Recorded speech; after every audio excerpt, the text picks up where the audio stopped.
안녕하세요. 뇌과학을 기반으로 어떻게 하면 사람들이 좀 더 행복해질 수 있는지를 연구하고 있는 뇌과학자 조용상입니다.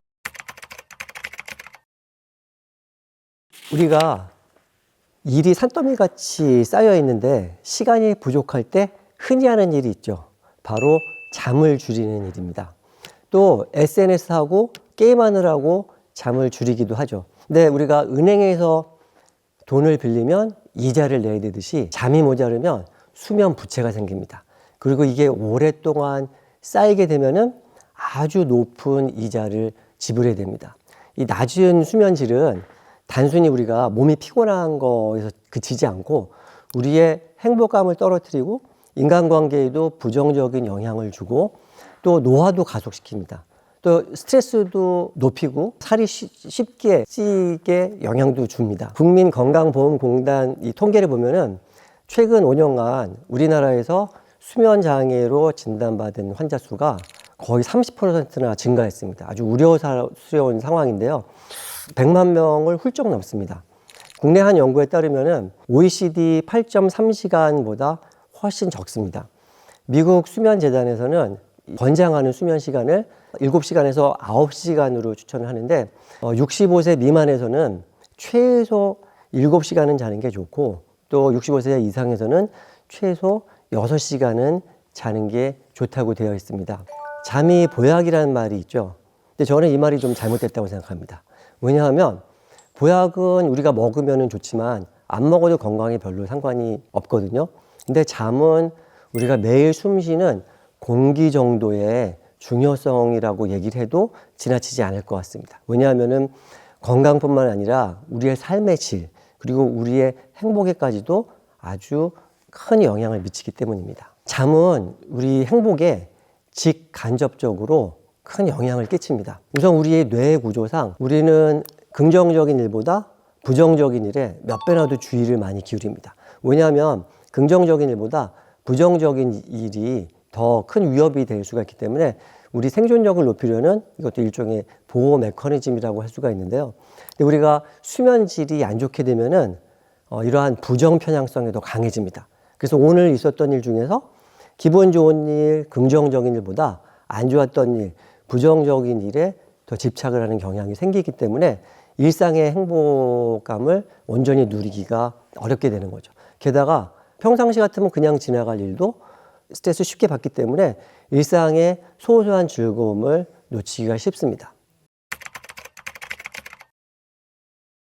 하버드 성인 발달 연구라는 이름의 무려 70년이 넘게 우리가 삶의 질을 높이고 행복하려면 뭐가 제일 중요한지를 밝혀내려고 노력을 한 연구가 있었습니다. 그 결과 1위를 꼽힌 게 뭐냐면 바로 따뜻한 인간관계입니다. 수면 질과 사회적인 교류, 인간관계의 상관관계를 살펴본 연구가 있었습니다. 138명을 대상으로 해서 이틀 동안 수면 질을 기록하게 하고 그 다음날 사회적 거리감을 측정을 해봤습니다. 근데 수면 질이 나쁜 그룹에서 그 다음날 외로움을 더 많이 느꼈고 사람들하고 거리를 두려는 경향이 더 두드러지게 나타났습니다. 근데 이게 여기서 끝난 게 아닙니다. 나 혼자 그냥 외롭고 혼자 있고 싶어 하는 게 아니라 이 수면질이 나빴던 그룹들의 인터뷰하는 영상을 1033명의 평가자들에게 보여줬더니 수면질이 좋았던 사람들 그룹에 비해서 나빴던 그룹이 더 외로워 보였고 덜 호감이 간다고 느껴서 별로 더 이 사람들하고 교류를 하고 싶지 않다는 그런 결과가 나왔습니다. 그래서 우리가 잠이 안 좋게 되면은 문제가 외로움을 느끼고 딴 사람하고 거리 두고 싶어 하는데 또 반대로 상대방 역시 나하고 별로 교류를 하고 싶어지지 않기 때문에 이런 사회적 고립의 악순환이 될 수가 있습니다. 우리가 언뜻 생각하면 도대체 잠이랑 인간관계랑 무슨 상관이야 생각할 수도 있는데 그 답은 우리 뇌의 네트워크에 있습니다. 우리가 정상적으로 사람들하고 교류를 하려면 상대방이 지금 어떤 감정 상태에 있고 어떤 의도인지를 잘 파악할 수 있어야 되잖아요. 근데 거기에 관여하는 네트워크가 기능이 현저하게 떨어집니다. 그래서 상대방이 지금 어떤 감정인지를 정확하게 파악하기가 굉장히 힘들어집니다. 또 다른 사람들이 내 영역 안으로 들어오는 거를 경계하고 또 자기 중심적인 행동을 하는데 관여하는 네트워크는 과도하게 활성화가 됩니다. 그렇기 때문에 사람들하고 거리를 두고 싶어 하고 외로움 느끼고 하는 거죠. 근데 지금 이게 부부 관계에서도 굉장히 큰 문제가 될 수 있습니다. 한 연구에서는 부부 중에서 둘 중에 한 명만 수면질이 나빠도 갈등이 심해지고 결혼 만족도가 낮아진다는 연구가 있고요. 또 실제로 다른 한 연구에서는 이 수면 치료를 받은 부부가 갈등도 훨씬 적어지고 또 이 부부 관계가 많이 개선됐다는 그런 연구 결과도 있습니다. 지금 우리나라 이혼율이 아주 우려스러울 정도로 굉장히 높습니다. 근데 그 기저에는 스트레스와 수면도 어느 정도는 요인으로 작용을 하기 때문에 부부 관계를 좀 개선하고 싶다 하는 분들은 일단 수면부터 신경을 많이 쓰시고 좋은 수면 패턴, 좋은 수면 습관을 가지도록 부부 모두 다 노력하는 게 중요하다고 할 수 있겠습니다. 그리고 이것뿐만이 아니라 우리가 수면질이 안 좋게 되면 다른 사람을 도우려는 이타적인 행동도 줄어듭니다. 근데 이거는 개인 차원뿐만이 아니라 집단에서도 마찬가지고 사회 차원에서도 마찬가지입니다. 미국에서는 여름에 서머타임을 실시를 하잖아요. 수면이 1시간 줄어들게 되죠. 그래서 서머타임을 실시한 첫 주, 즉 수면이 1시간 줄어든 첫 주에 미국 전역에서 기부액 이 금액이 10%가 낮아진 것도 확인이 됐습니다. 그래서 이만큼 잠은 우리의 인간관계에도 아주 큰 영향을 미칩니다. 잠은 우리 노화하고도 아주 큰 연관이 있는데요. 우선 잠은 우리 몸의 재생과 복구에 아주 중요한 역할을 합니다. 이 노화 관련해서는 수면 질이 나쁘면은 염증 수치가 올라갑니다. 근데 이 염증 관련 물질은 노화를 가속화시키는 촉매 역할을 하거든요. 그리고 또 이 피부에도 이 잠이 굉장히 깊은 상관이 있습니다. 아마 미는 잠꾸러기라는 말들 다 아시잖아요. 근데 여기는 과학적인 근거가 있습니다. 8시간 잔 그룹, 그다음에 5시간 잔 그룹의 피부 노화 정도를 측정한 연구가 있었거든요. 근데 5시간 잔 그룹에서 피부 노화 척도가 월등하게도 높았습니다. 하룻밤만 잠을 잘 못 자더라도 피부의 수분과 탄력성이 확 떨어집니다. 그리고 이게 장기적으로 이게 오래 계속되면은 피부에 주름도 더 많이 생기고 피부도 처집니다.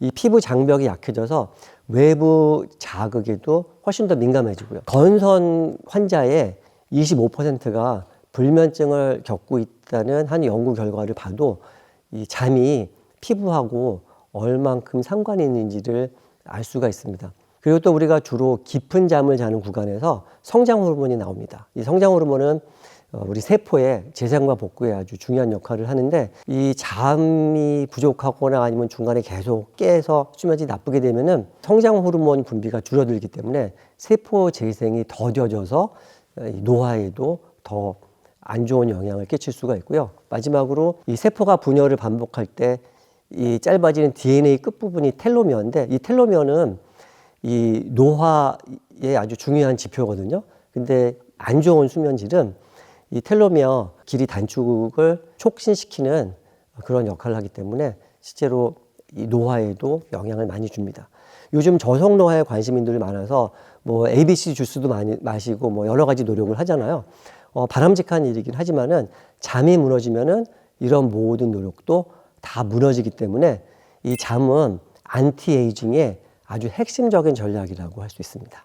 이 잠은 체중하고도 아주 직접적인 영향이 있습니다. 왜냐하면 잠은 우리 몸의 신진대사하고 호르몬 조절에 직접 연관이 있거든요. 사실 이 체중 변화는 굉장히 복잡한 프로세스를 통해서 이루어지는데 이해를 돕기 위해서 좀 단순화해서 설명을 드리자면은 우리가 수면질이 안 좋으면은 우리가 허기를 느끼게 하는 호르몬인 그렐린 수치가 높아집니다. 또 반대로 이 포만감을 느끼게 하는 렙틴 수치는 낮아지거든요. 그러면 평소보다 더 많이 먹게죠. 근데 문제는 이때 찾는 음식이 나쁜 음식이라는 거예요. 고열량, 고당도 음식들을 찾기 때문에 아무래도 살이 더 쉽게 찌게 되겠죠. 또 잠을 잘 못 자면 스트레스 호르몬이 높아지는데 이 스트레스 호르몬 코르티솔은 내장 지방을 높이고 또 대사성 질환 그 위험도를 높입니다. 우리가 잠을 잘 못 자면 피곤하니까 당연히 신체 활동이 줄겠죠. 그래서 일상생활에서 운동도 평소보다 덜 할 거고 덜 움직일 거예요. 그래서 우리가 그 아까 호르몬 작용 때문에 평소보다 많이 먹는다 그랬잖아요. 거기다가 고열량 음식을 먹으니까 평소보다 에너지 섭취는 확 늘어나는데 에너지 소비는 덜 움직이니까 이게 낮아지겠죠. 그러니까 살이 찌기가 되게 쉬워집니다. 또 하나 중요한 이유가 있는데 제가 얼마 전에 그 직업 무용수들 대상으로 해서 그 교육을 한 적이 있습니다. 근데 이 무용 단원을 하면 거의 대부분 저체중 아니면은 완벽하게 정상 체중이거든요. 근데 이분들이 본인이 살찌고 뚱뚱하다고 생각을 해서 다이어트를 무리하게 하는 경우가 굉장히 많습니다. 그 이유는 뭐냐면은 우리가 잠이 부족하고 수면 질이 안 좋게 되면은 우리가 인식하고 있는 바디 이미지가 확 낮아집니다. 그래서 잠을 잘 자지 않아서 이 바디 이미지가 낮아지게 되면은 전혀 다이어트를 할 필요가 없는데도 불구하고 체중 아무 문제 없는데 다이어트를 무리하게 하게 해서 건강에 해가 되는 경우도 있기 때문에 이 바디 이미지는 되게 중요한 이슈예요. 그리고 이 바디 이미지는 우리 자존감에도 아주 많은 영향을 끼치기 때문에 잠은 단순한 체중뿐만이 아니라 우리의 이 자존감이 결국 행복하고도 연결되잖아요. 그래서 행복에 있어서도 아주 중요한 요소입니다. 우선 좋은 수면을 위해서 일단 제일 첫 걸음은 뭐냐면 잠이 우리 건강뿐만이 아니라 인간관계, 행복, 삶의 질까지 이렇게나 중요한 거구나 하는 인식을 하는 게 일단 첫 걸음이라고 할 수가 있고요. 저희 집 가훈은 잠보다 더 중요한 건 없다거든요. 그래서 잠들기 2시간 전부터는 핸드폰, 아이패드 다 내려놓고 책을 읽는 습관으로 바뀌었거든요. 그리고 저도 아무리 바쁜 일 있고 해야 할 일 많고 급하더라도 저는 절대 잠과 타협하지 않습니다. 차라리 끼니를 건너뛰면 건너뛰었지 저는 절대로 12시 넘겨서 자지 않습니다. 그리고 우리 뇌의 이 수면 메커니즘을 이해하시면은 이것도 우리가 잠을 잘 자는데 도움이 되는데요. 이것도 좀 단순화시켜서 설명을 드리자면 2개의 프로세스가 있습니다. 하나는 생체 리듬 프로세스고 또 하나는 수면 압력 프로세스예요. 근데 우리 뇌에 있는 생체 시계는 24시간보다 좀 깁니다. 24시간 한 20분에서 50분 정도 되거든요. 그러면 이게 우리가 정상적으로 이 세상 주기랑 맞춰서 잘 생활을 하려면 24시간으로 리셋이 되는 게 중요한데 여기에 제일 중요한 게 아침에 햇빛을 충분히 보는 거예요. 아침에 햇빛을 충분히 봐야지 우리가 자면서 중간에 깨지 않고 깊은 잠을 잘 수가 있고요. 또 반대로 햇빛을 안 보고 종일 실내만 있다든지 아니면 밤늦게 강한 조명에 노출이 되면은 생체 리듬 프로세스가 잘 유지되기가 힘듭니다.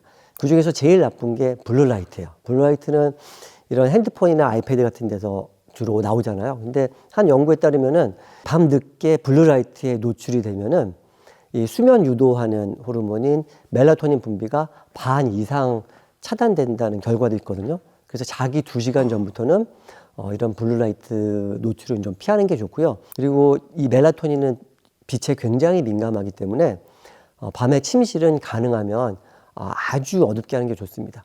근데 보면은 침실이 은근히 조명이 좀 있습니다. 공기청정기 등도 있고. 그래서 저는 이런 조그만 이 램프에다가 포스트잇 잘라서 두껍게 붙여가지고 그 빛 없게 이렇게 해놨거든요. 그래서 침실을 아주 어둡게 하는 것도 이 수면에 도움이 되고요. 두 번째 수면 압력 프로세스는 뭐냐면 우리가 깨어있는 시간이 길수록 그러니까 하루 종일 깨어있으면 우리가 밤에 눈꺼풀 저절로 내려가고 자고 싶은 욕구가 생기잖아요. 이게 수면 압력입니다. 근데 이 수면 압력은 충분히 쌓여야 밤에 잘 잠을 들 수가 있거든요. 근데 낮에 낮잠을 오래 잔다거나 하면은 수면 압력이 충분히 쌓이지 않기 때문에 밤에 잠드는 게 좀 어려워질 수 있습니다.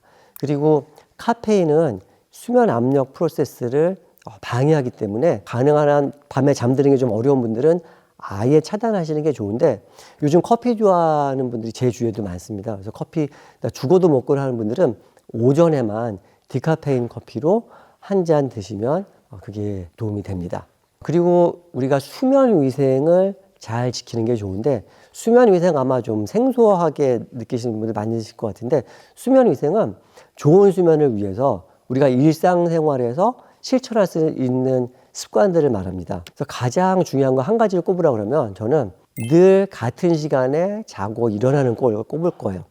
그 많은 사람들이 주중에 잠이 좀 부족하니까 주말에 몰아잡니다.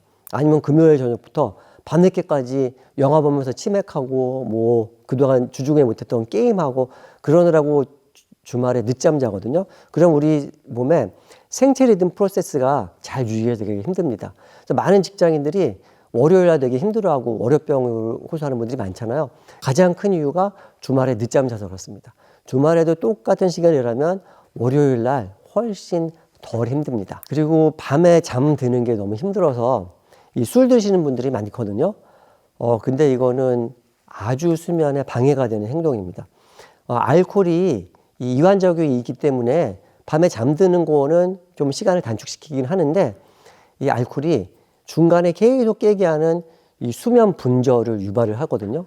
그래서 술은 지금 내가 잠이 좀 안 좋다는 분들은 아예 차단하시는 게 좋고 난 그래도 꼭 뭐 안 마실 수가 없어 하는 분은 저녁보다는 낮에 드시는 게 그 피해가 좀 덜 할 수 있습니다. 그리고 우리가 잠을 잘 자려면 몸을 좀 낮 동안에 혹사시키는 게 좋습니다. 규칙적인 운동은 수면에 도움이 된다는 것 널리 알려진 사실이고요. 근데 이게 꼭 옷 갖춰 입고 뭐 헬스장 가든지 아니면 꼭 저녁에 뛰지 않아도 됩니다. 이게 꼭 운동의 형태일 필요는 없고요. 그냥 일상생활에서 우리가 몸을 움직이는 양을 늘리면 됩니다. 예를 들어서 저는 지하철을 주로 타고 다니는데 지하철 갈아탈 때 저는 에스컬레이터 안 타고 꼭 걸어 올라갑니다. 그리고 열차가 아직 안 오면 이쪽 끝에서 저쪽 끝에까지 쭉 걸어 다닙니다. 근데 많은 사람들이 기다리는 동안 핸드폰 보고 있거든요. 그래서 그런 시간들도 이 신체 활동 늘리는데 충분히 의미가 있는 시간입니다. 그래서 저는 꼭 추천드리고 싶은 게 제가 아침에 햇빛을 받아야 생체 리듬 프로세스가 잘 작동을 한다고 말씀드렸잖아요.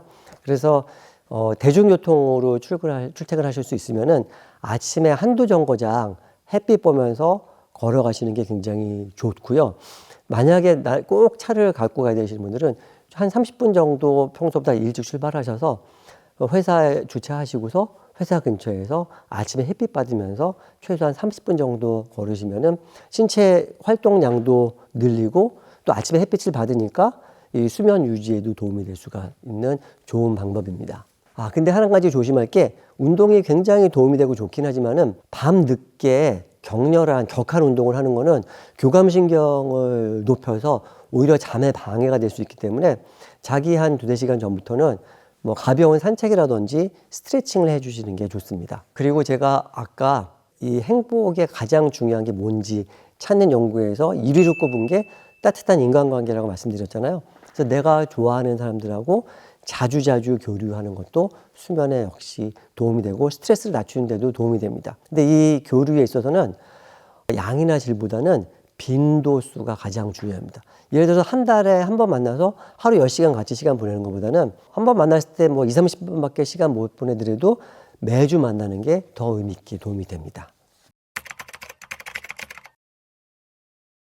나이가 들어서 새벽잠이 없어지는 거는 자연스러운 노화 과정의 일부입니다. 아까 제가 생체 리듬 프로세스 말씀드렸잖아요. 이게 나이가 들면은 앞당겨집니다. 그래서 밤에 더 일찍 잠들거나 아니면 새벽에 일찍 깨는 현상은 아주 자연스러운 현상인데, 근데 문제는 기저질환 때문에 이게 두드러지는 경우들이 많거든요. 그래서 나이가 들어서 예를 들어서 수면 무호흡증이라든지 우울증 같은 기저질환이 있으면 이게 수면질이 더 나빠지니까 이런 기저질환이 있으면 적극적으로 치료를 하시는 게 좋고요. 그리고 또 하나는 아까 멜라토닌 말씀드렸잖아요. 나이가 들면은 멜라토닌 분비가 줄어듭니다. 그래서 이 수면이 얕아지고 새벽에도 중간에 자주 깨는 일들이 생깁니다. 수면질을 좀 높이기 위해서는 방금 말씀드렸던 이 수면 위생 잘 지키고 수면에 좋은 팁들 말씀드렸잖아요. 이런 것들을 적극적으로 하시면 좋은 게, 근데 또 이런 물리적인 요인 말고 또 환경적인 요인도 있습니다. 나이가 들면은 은퇴를 하게 되잖아요. 은퇴를 하고 나면은 환경이 급격하게 변합니다. 근데 급격한 환경 변화는 꼭 이게 안 좋은 상황이 아니더라도 우리에게 큰 스트레스를 유발을 하거든요. 이사가 대표적인 케이스입니다. 예를 들어서 큰 평수로 이사를 가면 되게 좋은 일이지만 이사는 급격하게 환경이 바뀌기 때문에 굉장히 높은 강도의 스트레스를 유발을 합니다. 또 은퇴를 하면은 자연스럽게 사람들과의 교류도 더 줄어들고 신체 활동도 줄어들기 때문에 이거 역시 아까 말씀드렸던 이런 생체 리듬 프로세스나 멜라토닌 감소 같은 거 외에도 추가적인 요인으로 작용을 하기 때문에 은퇴하신 후에도 더 적극적으로 교류하시고 몸을 평상시보다 훨씬 많이 움직이고 스트레스 관리 철저히 잘 하시고 하면은 수면 질도 충분히 높아지는 데 도움이 될 수 있습니다. 요즘 수면제 드시는 분들이 많죠. 근데 수면제는 치료제가 아닙니다. 근본 치료제가 아니라 불면 증상을 완화시키기 위해서 단기적으로 사용하는 방법이지 근본적인 치료법은 아닙니다.